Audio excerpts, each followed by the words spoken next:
Hello and welcome. This is Eagle Eye 621, and what you are looking at behind me is a highly efficient small mushroom farm. I will take you through how to build this yourself and explain how this all works. Do please note that I did post a different design with a flat glass roof that you can use as basically a working floor that was focused more on the aesthetic. This one is focused a lot more on the rates. And the materials that you're going to need, as you can see in front of me, are 4 blocks of podzol. Now you can replace these with mycelium if you want, but they do have to be one of these 2 blocks. You're going to need 2 observers and 2 sticky pistons, as well as your seed mushrooms. And that's to make the module that I will demonstrate in front of me. And then these blocks over here are how you build your collection system. So let me explain how this works. You have your 2 seed blocks in the middle, and that's these 2 with your mushrooms on top of them, and then they can grow out to either side. Now this is tileable, and you'll see as we build it over there that you create this pattern a number of times, and when it grows onto this block, that's detected by the observer as a block change, which will power the sticky piston, which will suck in this block, and because another change has been detected because the mushroom is destroyed, it will power this for a second time and push it back. And you can see that with these buttons, which will create a 1-tick pulse that will absorb the block and then push it back. So you'll see when I place this mushroom down, this will blink twice because it's detecting 2 block state changes.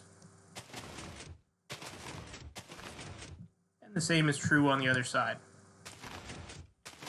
And this is important because we are going to be planting mushrooms near the limit of where they will stop growing, so you want the extra mushrooms to be harvested as soon as possible so that the other seed mushrooms can continue to possibly spread. And because mushroom growth is extremely slow, you don't want the cap to ever be filled. Now this is the layer that you're going to put underneath in order to collect the mushrooms. Now you don't have to build it exactly out of these materials, but you do need the shape. You can use less powered rails, you don't need to use iron blocks, you can power these with levers, but this is your basic setup. It will bounce off one side, go around, bounce off the other, and here in the front we just have a couple of hoppers that are pointing into each other and then pointing into the chest to act as your collection system. You don't need any fancy unloaders because mushrooms grow very slowly.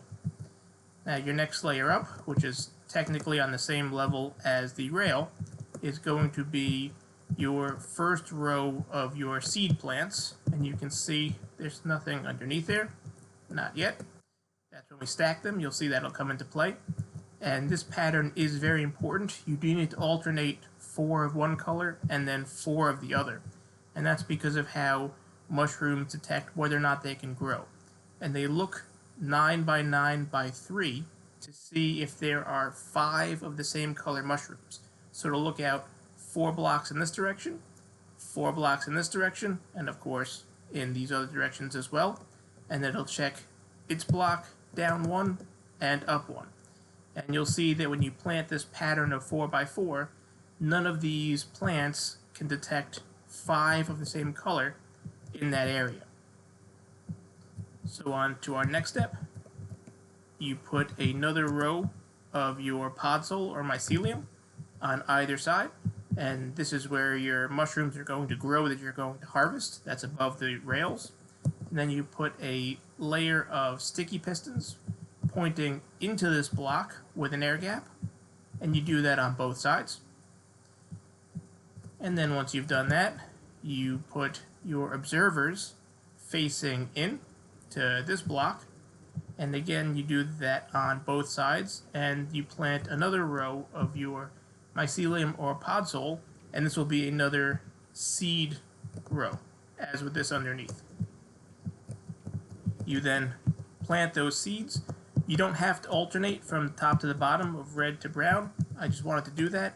You can create any pattern you want in terms of what you start with, but you do need to take this 4 and 4 and 4 and 4 pattern, and you can stretch that out as far as you'd like. And then you also want to put some glass blocks at both ends to prevent the mushrooms from falling out, and a layer of glass blocks above the growing area, again to prevent the mushrooms from popping out so they can be collected by the hopper minecarts. Now, this is your completed module, and this module is stackable both horizontally and vertically. So we can check out how this looks over here. Now, do note that when you stack them vertically, you are going to be putting your rails on this layer surrounding these blocks. So what that looks like over here is where under here this is empty. On the block above, you can see that actually that's where one of the seed rows grew. So it's every other all the way up. And I can move into spectator mode so you can see what I'm talking about. This is where the minecart rail is, and on the inside you do see the seed mushrooms.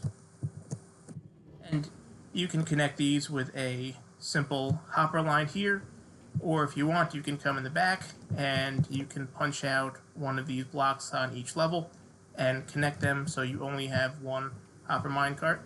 That's up to you. I left it like this for ease, and then you can also stack them next to each other, and you can stack them as close as the back of the sticky piston for one module is connected to the back of the sticky piston for the other module. And do note that when you do connect them, you do want to light this area up in the middle to prevent mushrooms from spawning on top of your observers, which will destroy the rates of your farm. And then again here, I connected them all with a hopper line, but you can also just connect all of the rails together to save on minecarts. And now, do be aware when you are using minecarts of any kind, when they are crossing chunk borders that are loaded or unloaded, sometimes they do glitch out and disappear.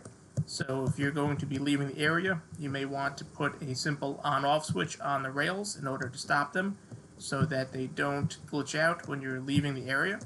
But other than that, you can continue to stack this as high as you want, and as far across as you want, and as far back as you want.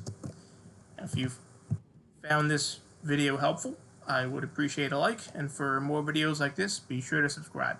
Thanks for stopping by.